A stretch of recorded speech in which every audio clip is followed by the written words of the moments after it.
Kumusta mga kapasyal? Papasyalan natin ngayon ay ang plaza at simbahan ng Bayan ng Loon. So nandito tayo ngayon, titingnan natin para alam nyo kung ano ang itsura. Okay, nakita ninyo ang kanilang signage. Kasalugan, kahusayan, tapos kayusahan, and then madanihon. Okay, sige, punta na tayo. Okay, samahan niyo ako guys, mga kapasyal, para makita ninyo ang kabuuan. Yan, pupunta tayo dyan sa ano ba, simbahan. Okay, sige, pasyal tayo. So para mga kapasyal, magkaroon kayo ng idea kung ano talagang itsura niya. Ito pala yung likod doon sa signage. Oh, may likuran pala, may hagdan. Yeah, so ito ang plaza nila. So ngayon mga kapasyal ay linggo, so ibig sabihin maraming nagsisimba ngayon. Okay, so mamaya pagkatapos ng simba, ang mga tao bago uwi sa kanilang bahay, dito muna sila magsa-standby, uupo. Pero medyo mainit ang panahon ngayon.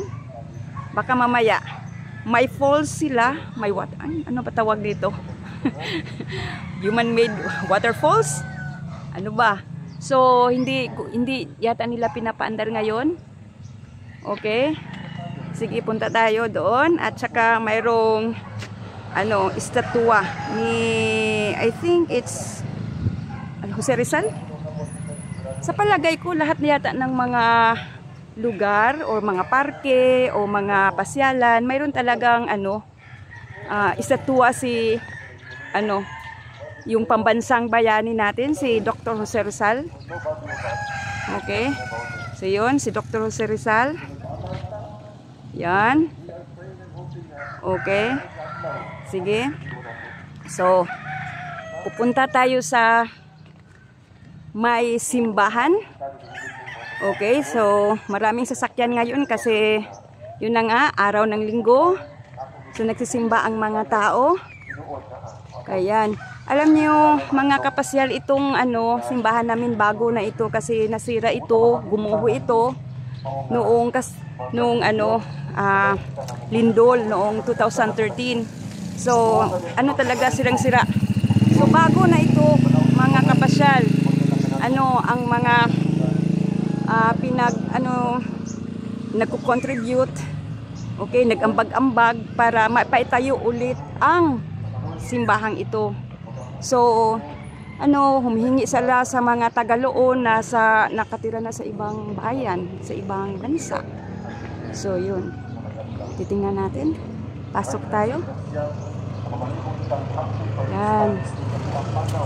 Yan, maraming mga sasakyan ngayon. Yan ang simbahan. Medyo maganda na siya. Kasi, bago. Tulad ng dati. May puno dito, mga kapasyal. Okay. Yun. Sige. Punta tayo sa may bandang doon. Yun, malaking puno. Yun, mga tao sa simbahan. So itong sa harap natin mga kapasyal, nung nasira yung simbahan, so wala na, hindi na pwede. So ito ang pansamantalang simbahan habang inaayos yung malaking simbahan, kasi wala talagang bagsak, sirang-sira talaga yung simbahan. Alam mo, itong simbahan namin, isa ito sa mga tinatawag na cultural, yung pinangangalagaan talaga kasi tawag niya, cultural heritage. Yun, so ito, pero ngayon hindi na ito nagamit guys.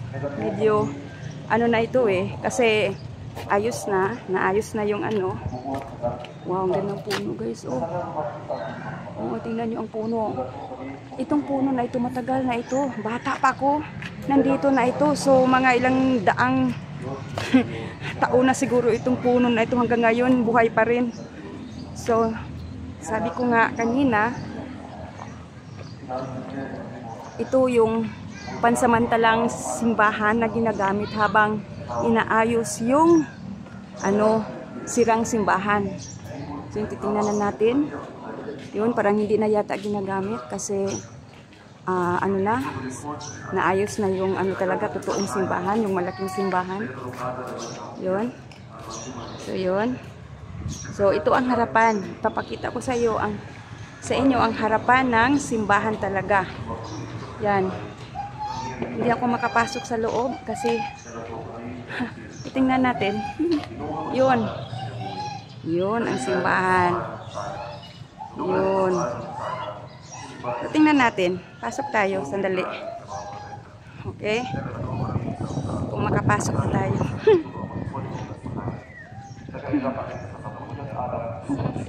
Maraming tao, mga kapasyal, nagsisimba. So sisilip lang tayo kasi hindi naman lang tayo nagsisimba, tapos nag-video lang. So baka nakakaya, baka sasabihin wala tayong respeto dito. Okay? So yun ang yun, kasalukuyan. Alam mo sa loob may mga, ewan ko kung meron pa ba ngayon, meron ibang mga pinta sa nila. Okay, ko lang. Dito lang. Okay, yun. Nagsisimba sila. So, hindi na tayo papasok guys kasi mayroong nga simba, so para respeto. Okay? Ito yung gilid ng simbahan. Yan. Yan, mayroon din itong situwa dyan. Yan. Ito ang gilid. Yung harapan, itong harapan yan, rin yan, paaralan yan noon, Sacred Heart Academy. Pero nasira na dahil sa lindol. So bago na yan. At hindi na yata ito school. Parang nilipat na nila kasi bago na yan eh. So yun, nandito yung mga nagsisimba dito tayo sa gilid. So focus natin.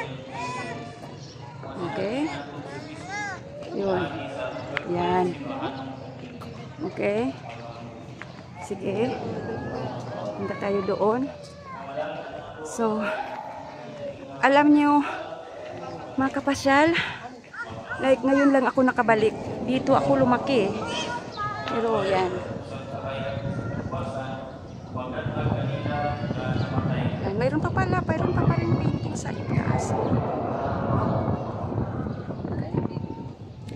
Yan. Mga sasakyan. Yun.